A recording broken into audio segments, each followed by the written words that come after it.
Some say it's all about 1925 and beyond. The podcast. KC 100 year celebration with Pete A. Kennedy and Marlon A. Kennedy. Welcome again to the 1925 and Beyond podcast. I'm one of your hosts, Pete A. Kennedy, Kingston College old boy. I'm here with my big brother, Kingston College old boy, Marlon A. Kennedy. And we have a special guest today as we actually celebrate Kingston College 100 year celebration. As you know, this podcast is geared to just talking to individuals who have journeyed through the gates of either Melbourne or North Street or combined. We have a special guest today, and let's get to our guest. Marlon, what do you have to say to people?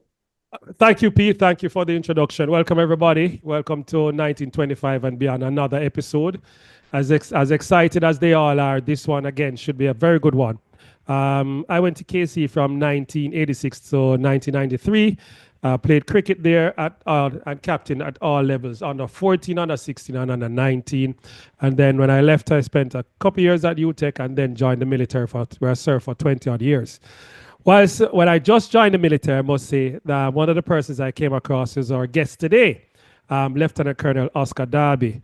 Yes. At the time when I joined, I believe he was the commanding officer, or he shortly became the commanding officer for the JDF Air Wing, which is by no means an easy feat. It's a highly commended position to have, to lead the unit that manages the aviation assets of the JDF and also from a military perspective of the country, and in a part of those strategic aviation related decisions. Surprising to say, I later found out that he also went to Kingston College. So that was good to see that, we had old boys moving up within the military itself as well. Sir, welcome. And thank you for joining us today. Yes. Thank you very much, Marlon. I would not have known you in your current rank, but I have to make it clear that you are Major Marlon Sinclair. Is that correct? That's Sorry, correct. Marlon Kennedy. That's correct, sir. Absolutely right.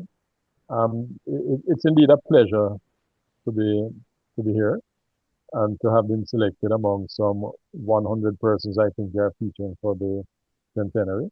Mm-hmm. So I feel rather privileged. Mm-hmm. And I have to say I stand on the shoulders of those who went before me. We have had several in the JDF, including the Air Wing in the form of Colonel Stern.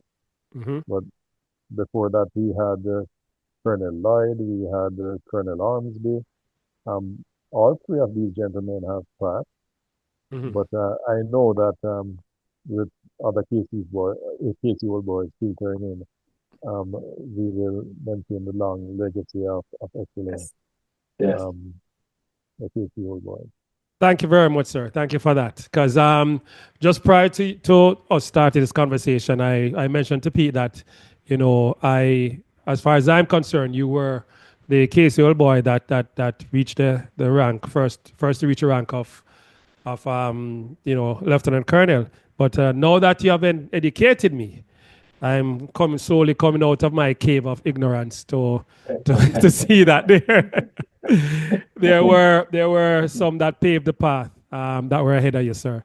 But sir, let us start with your story, as we always do, just to tell us a bit about yourself before you went to KC, and then we'll just lead into that afterwards. Okay, my story is a simple one.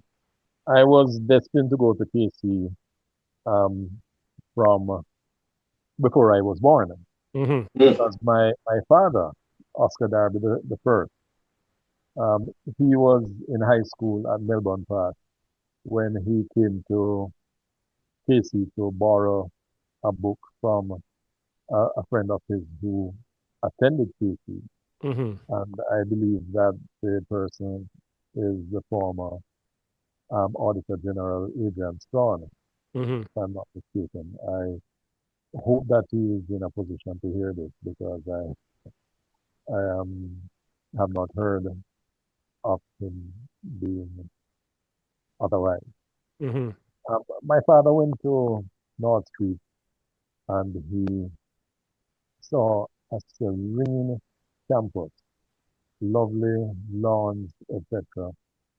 And in his perspective, the library had every book you could consider back in the 40s, early 50s. It would have been the late 40s about, I think. And he made a decision that any son that he had would be going to KC. So my journey started even before Was a Before dream. you were Wow. conceived. I'm telling you. it's conceived. Yes. Wow. So just to be clear for everyone, Lieutenant Colonel, you're saying your dad visited North Street, and on his visit or during his visit, he fell in love with the school and decided if he had any boys, they had to go to KC. And that is correct. Wow. He went to Buxton High School Ah. on Victoria Avenue. So it was a short walk for him to come over to borrow that book from Adrian Strong. And he fell in love with KC. And he kept his promise. Both his sons, myself and my younger brother, Nolly Darby, both went to KC. I Wow. have to say that my first son, Oscar the Third, also went to KC. And I Wow. had high hopes for Oscar the Fourth, Wow. You who hear is that, now. Oscar the Fourth? KC. I hope so too. So I I keep hope my so. fingers crossed. So where did you grow up, Colonel? I grew up primarily in Harborview from 1960. When I was 4 years old, the family moved to Harborview, and that is the aspect of my young life I remember most. I remember the night we drove on the truck that took everything over. The roads in Harborview were dirt. They eventually became marl, and not long after that, they were paved. I remember the floor flood which washed us out of the house on the bottom half of Riverside Drive in Harborview. And we spent several weeks with a cousin on Fort Nugent Drive before we were able to move back in. And for Wow. years, we could still um, detect the, I call it aroma of mud, which lodged through the whole area and under the skirtings at the foot of the wall um, in the house. Um, of course, I went to St. Michael's Primary School from there, and I was at infant school when we moved to Harborview and continued my journey through St. Michael's Primary. And then in 1967, I went to Kingston College. And he would have it no other way. Melbourne Park had opened up by then, which is where I started out, and went across to North Street for third form.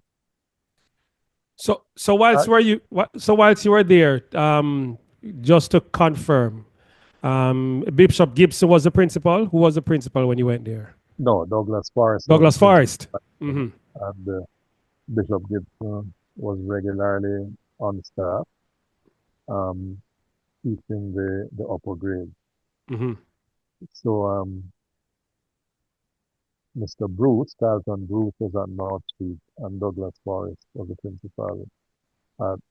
Carlton Bruce was at Ellison Road, and Douglas Forrest was the principal at North Street. So Lieutenant, you're saying that Bishop Gibson, after being headmaster, came back and taught at KC? Yes, I he didn't know was that. there on a pretty regular basis, as a matter of fact. I didn't know that. And, You knew that, Marlon? Yeah. So what was he teaching, Colonel? I'm not sure what he was teaching because I was not in any of his classes. I don't know if it was religious knowledge, Latin, or any of the subjects. But what I know, it was, you had to move around the school with a fair degree of reverence when he passed through on the occasions that he did, I should say. Move with some urgency. yes, you had to look smart. Of course, that was not difficult to me because by the time I hit third form, I was um, I had joined the cadet. Prior Mm-hmm. to that, I was a member of the choir, and as a member of Yeah. the choir, I came across Bishop Gibson often enough because Mm-hmm. he was officiating at many of the services at which we sang, Mm-hmm. both at school and out of school. Mm-hmm. And one of the very interesting things when he passed away is that the choir um, was there at St. Andrew Parish Church for his service, and there was a continuous stream of old boys who were members of the choir that came in and sat in the choir benches, Mm-hmm. and they fit in so smoothly. It was unbelievable. Mm-hmm. They didn't miss a note. They knew all the songs, all the parts. I don't know that any of them sang treble at the time, Mm-hmm. but the alto tenor bass were well fortified by KC Old Boys. Years of Uh, practice. yes, Yeah. the tradition continues with Old Boys being members of the Kingston College Chapel Choir What? today. Yeah. That's good. So, what was your time like at KC? What were you know? I know you said you're in cadets. What was cadets like for you? Why did you decide to join cadets? Why did you decide to join choir as well? So, that would be Well, very let me interesting to tell you hear. what my cadet my time in the cadet was. When I started KC at Melbourne Park, for those of you who know him, I was shorter than Mr. Brian. And I he was a batchmate of my mother at my time. And so she told me I should look out for him. And instead of looking at him, I was looking up at him. Jeez. It didn't take long before I had to bend my neck to look at him. What I, age, I, if you don't mind me asking, sir, what age did you start high school at? I started KC, it was 1967, so I would have been 11 years old. 11. Okay. So you're a, Yeah. you're a late bloomer, sir, late sprout. So, cause at 11, I'll be looking up at Mr. Brian. Well, that is the case. But I was born in early 56. And Mm-hmm. so when I went in 67 at 11, I would have been roughly 11 and a half. Mm-hmm. But be that as it may, I did not mind because I was able to judge my growth rate, how much of Mr. Brian I could either look up to, look in the face of, or down to. That's your Um, measuring stick. that's my I joined the cadets. I joined the choir first, Mm-hmm. over North Street in the large wooden um, stands that we had there. Mm-hmm. And Marjorie Wiley, was the one who tested us to join the choir. And Mm-hmm. we had to sing, "Oh Come All, oh, oh Come all you faithful," Faithful. without missing a key, without Mm-hmm. missing a note. And I had picked up singing from my mother. Fortunately, it is not something I got from my father Mm-hmm. because I've heard him sing, and the only thing I could say is that he spent most of his singing time decomposing compositions which were well written. He just could not hold it. But he persisted, well into his older life as a choir member. And I joined the KC choir when he had migrated to the United States. I defied my mother's orders not to join the cadets because he said when the armies run out of soldiers, he are the ones that will Got it, call. them draw for. I don't know where those myths came from, but I had a wonderful time in the cadets. By then, um, Isaac Henry um, had left and taken over as head of St. Andrew Technical, and we had several masters and, of course, and I mean cadet masters and sergeant major or sergeant majors when I joined. I eventually settled down in the cadet because I think I was an idle fellow in my early days in the cadet. And my mother called upon the sergeant major at the time to do whatever is necessary to get this young man to align himself with discipline and to make a good youngster of him.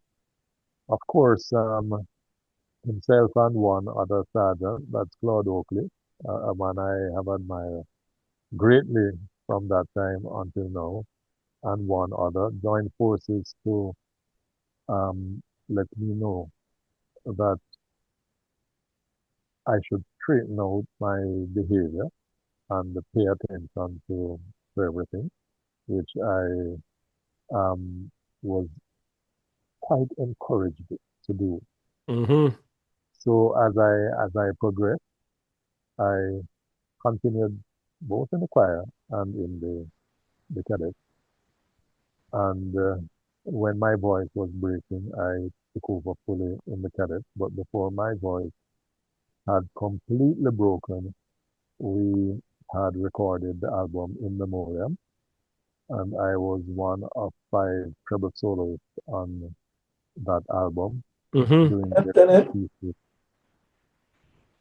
that were recorded, Yeah. including Laudate Dominum. Um, I will tell you a story about that afterwards if you remind me. Okay. The 5 of us included um, Newton Jack, Tyrone Downey, Garth Hinton, and myself. Um, Newton Jack, we are the 2 surviving solo leads or treble leads from that album. Moving right along, um, I decided to settle down in the cadet, and I took over from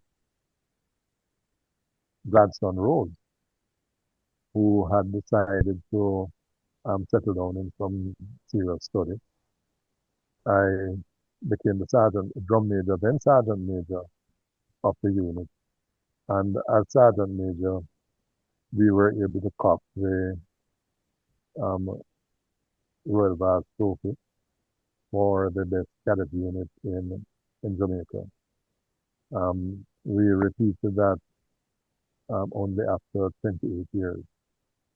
But by the time the trophy was to have been handed out, I was already in the JDF and off to England for training. Yeah. Interestingly,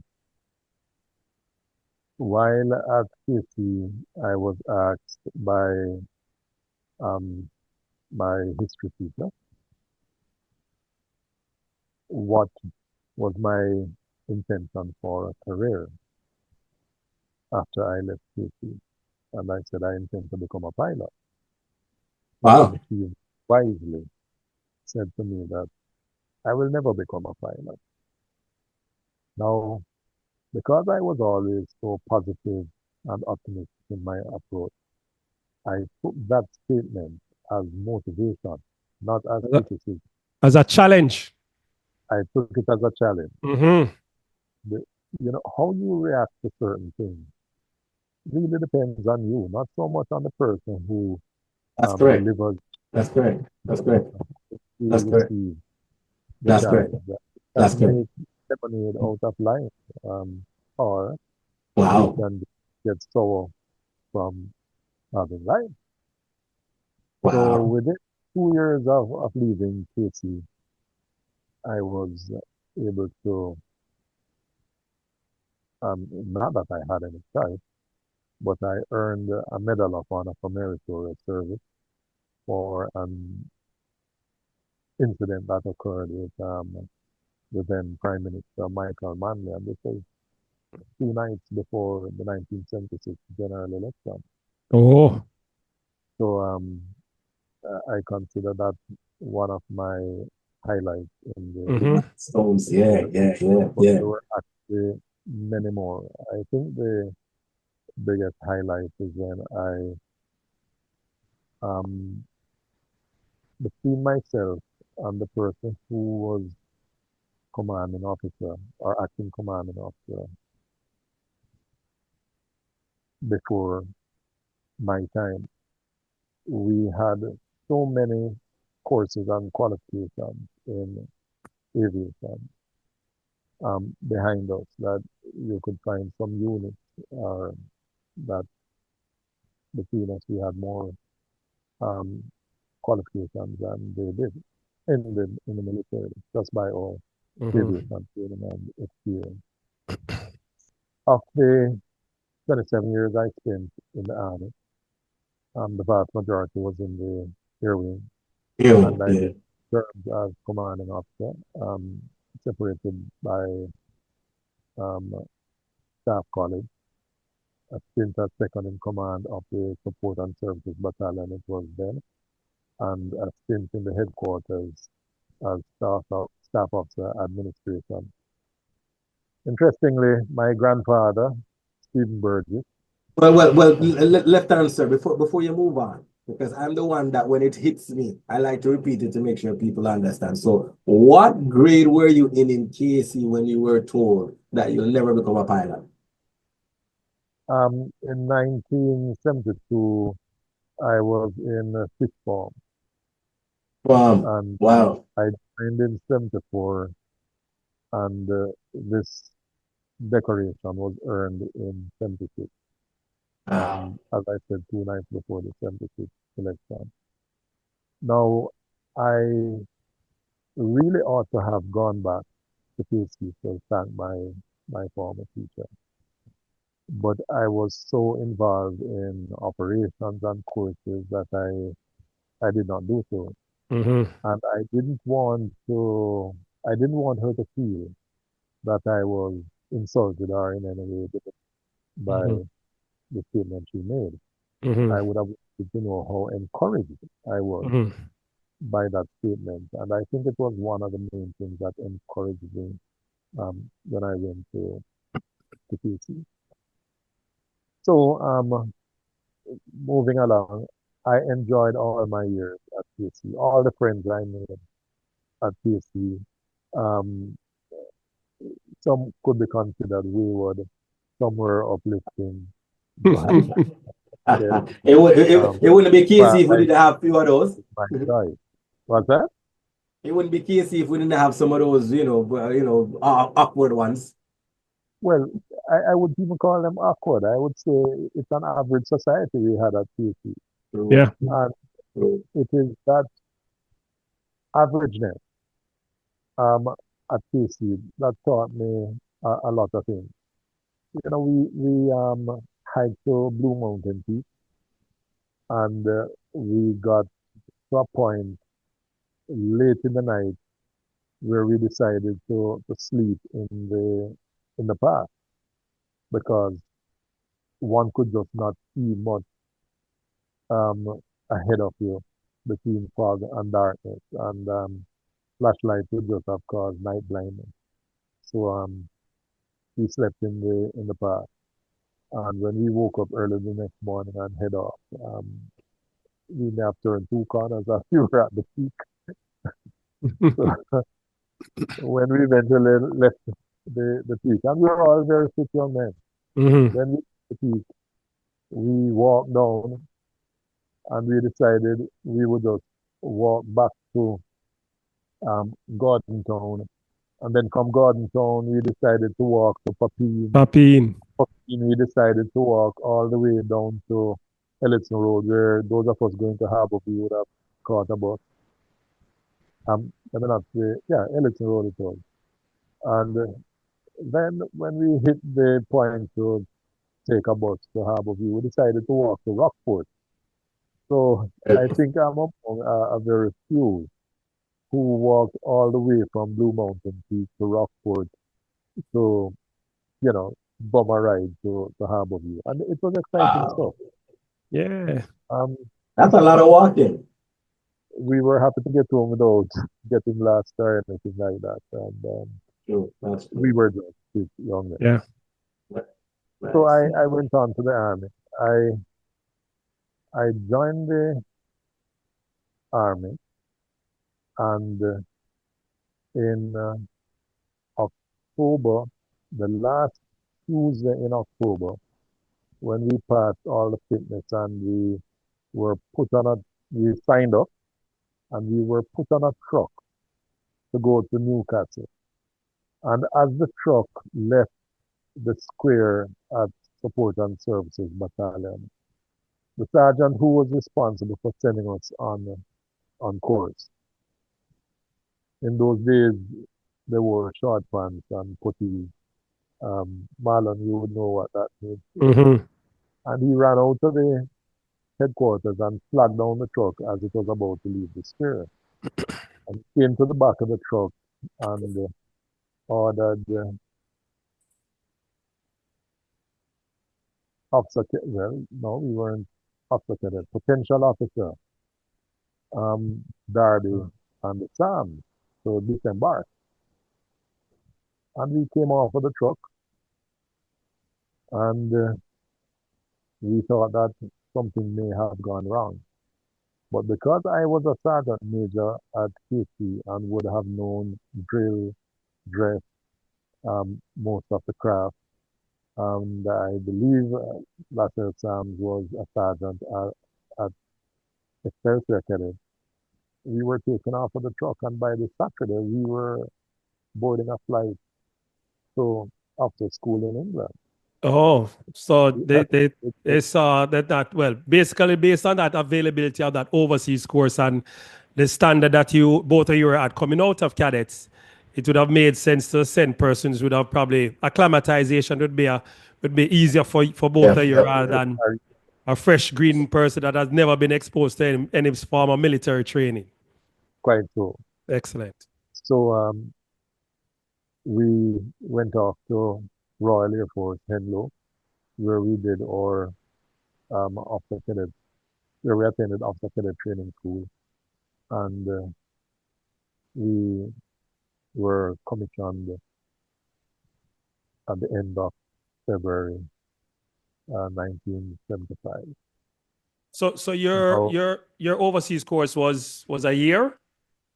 No, Okay. it was a much shorter course for the Air Force. Air Force. Right. Okay. We didn't have to go through the pain that persons going to Sanders or the commander school. We were not meant to be putting up with battlefield fatigue or anything like that. All this incredible things.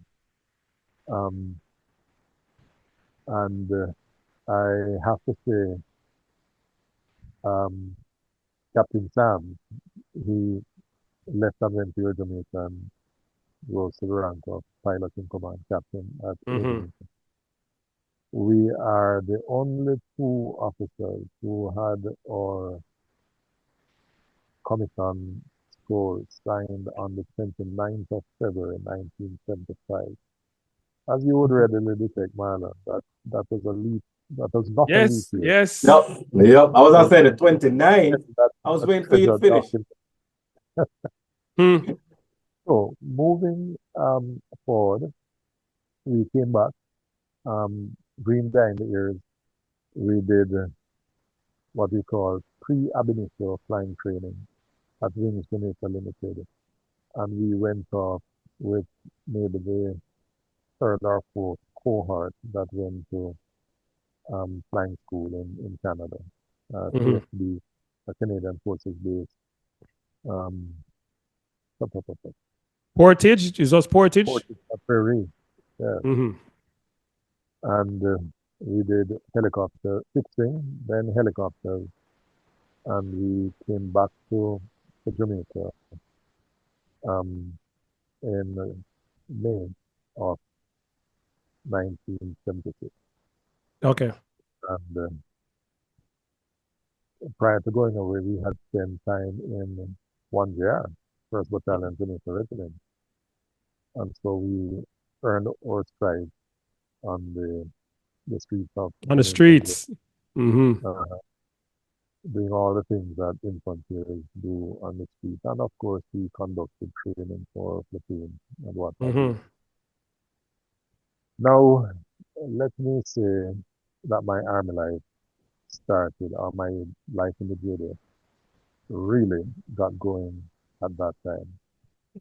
He went fixing, I went helicopters and trained on the Bell 212 as co-pilot. And it was not very long after graduating as a qualified co-pilot that the incident occurred in 1976. The same year Okay. I returned You returned from course. uh, Mm-hmm. and young behind the ears, but I have to say without feeling too humble that we were so um, involved, myself and Captain Lance Shearer were stick buddies. Mm-hmm. We were so involved in knowledge of our aircraft and flying of the aircraft that we were able, under our seniors who were pilots in command at the time, to develop kind of skill and confidence, Mm-hmm. etc. To have taken care of a situation in any emergency, for instance. Mm-hmm. Um, for instance, Lance was flying a training mission out of Cayman Airstrip. Mm-hmm. Our instructor, FM White, who actually formed a part of my decision to join the Air Wing. I just Mm-hmm. was wondering, what should I do with my life? And here I found this gentleman, a very dark complexion, Mm-hmm. regardless of his name. It spells with a white, actually. Mm-hmm. And he was in his sky blue VW bug and that sky blue beret. And I just said, in the middle of South Korea, that is what I want to become. And I pursued that until I did. I should have pointed out perhaps that I was an air cadet at QC. Okay. We studied ground school and the details of aviation while I was in school, and got a blue proficiency badge for having done that. So I consider myself an air cadet. And my first flight was while I was at QC. And so I made the natural progress. Yes, I was saying Lance Shearer, he was flying and coming back from Cayman. And there was somewhat of a disturbing vibration coming from the rotor system. And if we cautioned him to cut the nerve of that and fly straight. And he said, but I'm not doing anything. So if he took control, and having taken control, he realized that there was a vibration coming from the rotor system. So we made a safe landing in upper camp. And when an inspection was done, a bolt had sheared in the flash plate. Now that is the kind of emergency you don't want to Mm-hmm. have. But fortunately, it was nothing. It caused nothing more than an uncomfortable vibration. Vibration. And with effort skill, we were able to put it down without Any any issues? issues. Yeah. Mm-hmm. Um, I have had a number of failures. One being, well, two of them being hydraulic failures. Um, all that I have learned from. One of those failures I had was when we were, well, myself and my co-pilot, we were putting in something of a 3,000-pound weight drilling rig into a spot up in the Negro River where they were doing geological survey for the pipeline which now brings water in from St. Thomas to Mona Reservoir. And I got a low rotor warning. So climbing uphill with this thing, I stopped, turn around into wind, lowered my collective, beef up the rotor system, or increase the rotor speed, stabilize it, and set the load on the ground.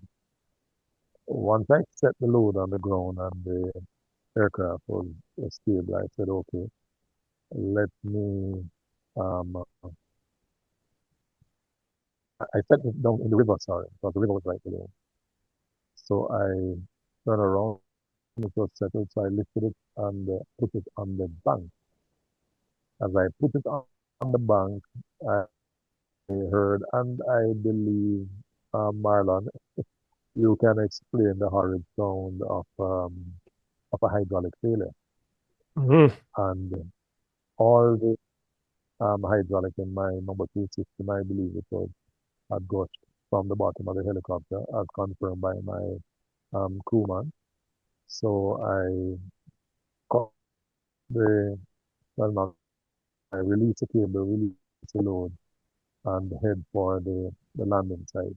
We went there and decided that um, the failure did not extend to the number one system, and so the number one system was providing all hydraulic pressure. So, being that the drill head had to be combined with the drill rig to make it mobile, we could not have left the situation as is. So we took a calculated risk, um, separated the lines that had chased and caused the hydraulics to go out, and we the drill head and the it beside the rig. We left our crewman behind because we didn't want to have unnecessary numbers on board or put the Mhm. life of anybody in danger. And we returned to our park in the hydraulic. Um, I eventually had gone to instructor school, instrument tech pilot school, safety officer course, all the bells and whistles. And I did a crossover to fifth string and flew the King Air. I had gone to an engine, a multi-engine instructor course on the UH-21, sorry, not UH-21, the What? the U-21, which was a C-90 King Air, the military version of the Mhm. King Air. Briefly though, And I came back instructor.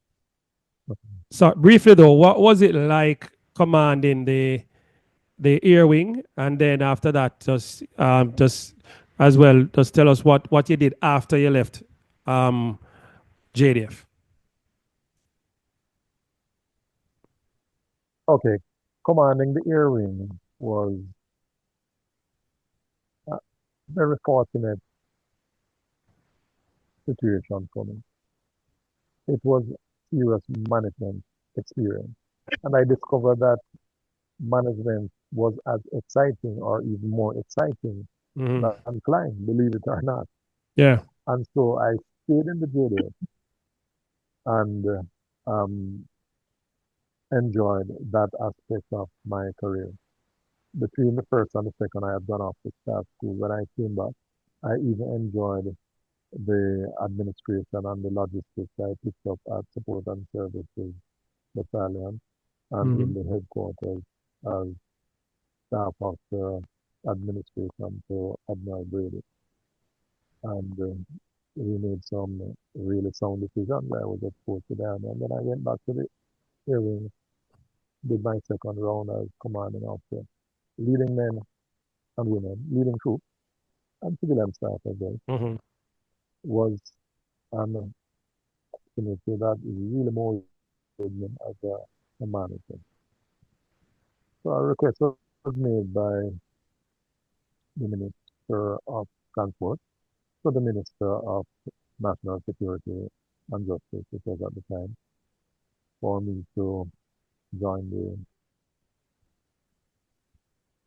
aviation authority. And at that time, we were in the middle of acquiring a new helicopter fleet, Potest and Cadere. And having done so, we had to now operationalize the unit. And when I saw the absolute professionalism and enthusiasm of the youngsters who were coming up behind, I went to the headquarters and asked the chief of staff by then,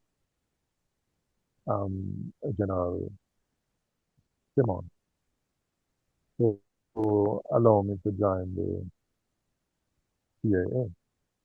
And he said, not until everybody is all trained up and ready to go.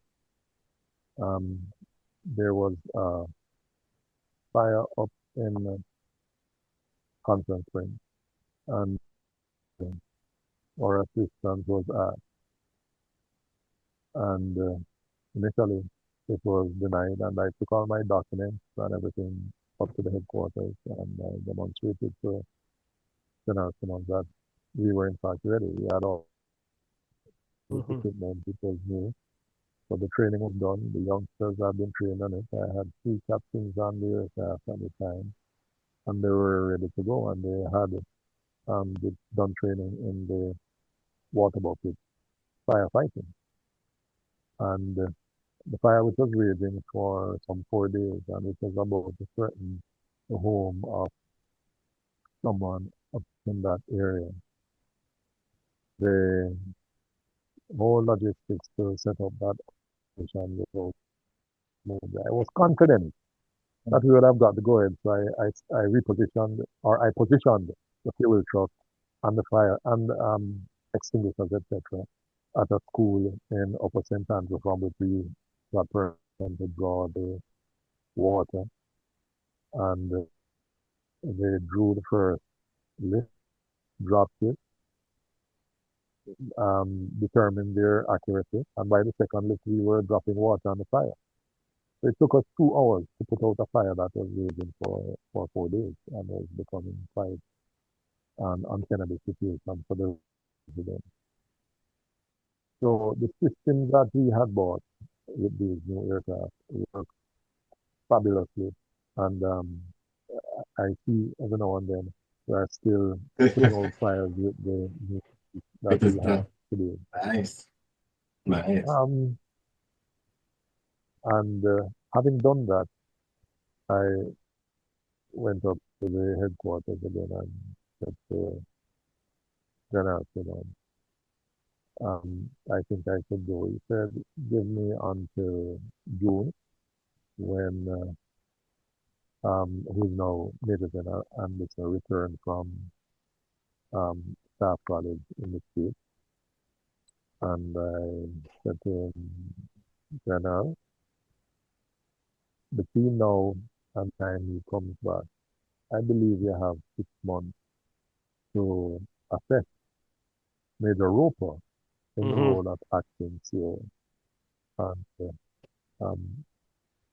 he will be able to, in the future, a CEO. On the 29th of January 2000, it was my last day in the Air Wing, or admin inspection took place Saturday. I got a day off on the Sunday. And on Monday, the 31st of January, I reported to the Civil Aviation Authority. The day 29 coming up again. The first year being on secondment. Oh, what So, a story. Yes, so, in um, another so, 2 days. so briefly, just give us a breakdown of what your time Continuing, at civil aviation was, and then also, as we had discussed, a few positive parting words and wishing KC 100 years.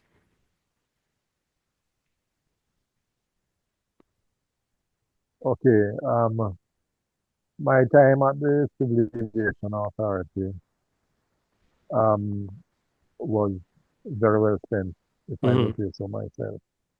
When I got there was only one course that I needed to be fully qualified as an inspector. I became an inspector, flight operations inspector on the Airbus A320, and shortly thereafter, I had to give that up to become the Deputy Director General with responsibility for regulatory affairs. Mm-hmm. We were able to save the CIA from falling back into Category 2 because there are some issues of regulation which were not slow in being put in place um, before I got there. And so it fell in my lap. And I just happened to be the acting director general at the time. And I consulted with my director general and said, I think what we need to do here is to revert to another method of achieving the requirements. And a decision was taken that I should move in that direction. We had 90 days in which to do regulations that um, were outstanding for 6 years. And I was able to achieve it in 88 days. And we were able to That's retain our category one status with the CAA. Mind you, not as tedious as it would have taken to do all the regulations because under the category definitely. one status, you then have Annex Mm-hmm. um, 6, 9, and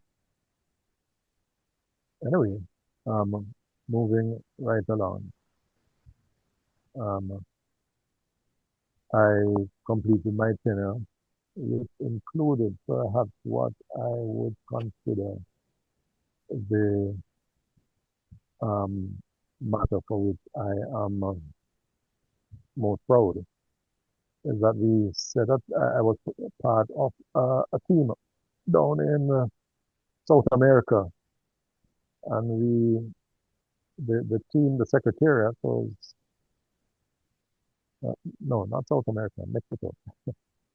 Sometimes we think Mexico is South America, but Mm-hmm. the secretariat was where where was stationed, was located at the ICAO office in Mexico City. And I was the state, I was the chairperson of that committee. And the job of the committee was to reduce um, fatality risk in Latin America. We set ourselves based on a 10-year, a 2010 baseline. We set our target to reduce that fatality risk by 50% in 2020. Um, we set up a system Mm-hmm. of collaboration or an arrangement, an agreement that we signed. And we signed that with IATA, um, all the associations, IFALPA, IFACTA, those are associations of airline pilots, air traffic controllers, and the airlines, and with Boeing and Airbus and Embraer. Mm-hmm. And the whole idea was with not so many accidents around the place to go investigating and develop preventive measures or measures to prevent the recurrence of those accidents. We started taking data from all these associations we were joined with, and that data allowed us to recognize or identify um, hazards and risks and failures, etc. And by 2016, we were able to reduce the fatality rate in Latin America by 67%. And at the same time, had 10 years of accident-free operation of aircraft above 25,000 pounds. And the partnership also allowed us to have a state co-chair and an industry co-chair. And between the co-chairs and the secretary of the regional aviation safety program, our group, safety group for Pan America, we received the Lifetime Aviation Safety Achievement Award. Wow. Incredible. That's big. Yeah, congrats. Congrats. Good stuff. Foundation, Boeing. And I consider that my finest achievement in aviation. It makes you feel like your time has been well spent in the field. And I am actually quite happy for that. We might have had a little freeze in there. Yeah, it makes me feel like my time has been well spent, and I'm happy about that. Based on that interesting story we just heard, that's definitely a lifetime achievement. Yes, it's good to see that contribution goes beyond just our geographical borders. So, and also how that can be further extended, because the impact that has as well. It's not only within that particular geographic space that you manage to fix an issue, but it also extends as to the credibility of a system as well, and the people involved with the system. So it's really glad to hear that, sir. So, sir, we'd like you to as we wrap up, sir, to wish KC 100, and then some positive words for the current student body and everybody that will be watching this episode. Okay, KC and the whole business of Fortis, Cadere, CEDRE, non-Potest is at the heart of all. You don't quit. If there is one more breath to be taken, use that breath to find a solution to whatever the problem is. Don't panic. This is what I learned from the incident with the late Prime Minister Manley. And always be very positive. Take a positive approach to everything in life. If you decide to go negative, your whole approach to whatever the problem is will allow you not to reach a successful outcome or solution to the problem. So my encouragement to KC old boys and KC boys at the celebration of 400th anniversary is to live the motto to the fullest in your work, in your relationships, in just having fun. Be positive. It is that motto which I thank KC and our late founder, Bishop Dixon, for causing us to be what we are today. And it is just an amazing thing to fall back on in everything that you do. So with that, I say thank you for this opportunity. And that same motto, believe it or not, caused me to join a service club called Optimist international friend of youth. I've been working with the youth. That's not what has kept me as young as I look. Outside of the bald head and the shaven facial hair, it is working with the youth that has kept my perspective fresh and alive. So thank you very much for this opportunity. Welcome. I hope I've said enough for you to be able to Oh, without a doubt, more than edit enough, it. more than enough, more than enough. But 1925 and beyond, listeners, you have heard it from one of the greatest coming out of Melbourne, coming out of North Street, the one and only Lieutenant Colonel Oscar Derby, the second.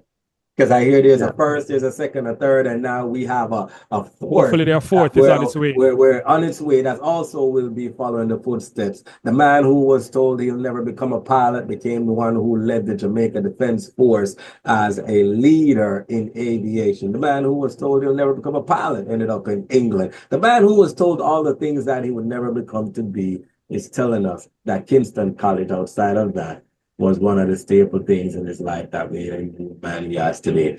Thank you, Lieutenant Colonel Oscar Derby II. We appreciate you. Tell everyone who is amongst you that Fortis forever. But there's one thing, like you said, this motto we've been asking. I don't know if it's Bishop Gibson created it, but this motto of Kingston College, I believe, is one of the greatest. And we end with the motto, sir. So we end with it like this. We all know it. Fortis. Cadere, CEDRE, non Potest. The brave may fall, but never yield. Walk good. We'll see you again. Thank you very much, Colonel. Yes. Take care. Thank you very much, Colonel. You enjoy the rest of the year. We say cheers from 1925 and beyond. Yeah, man.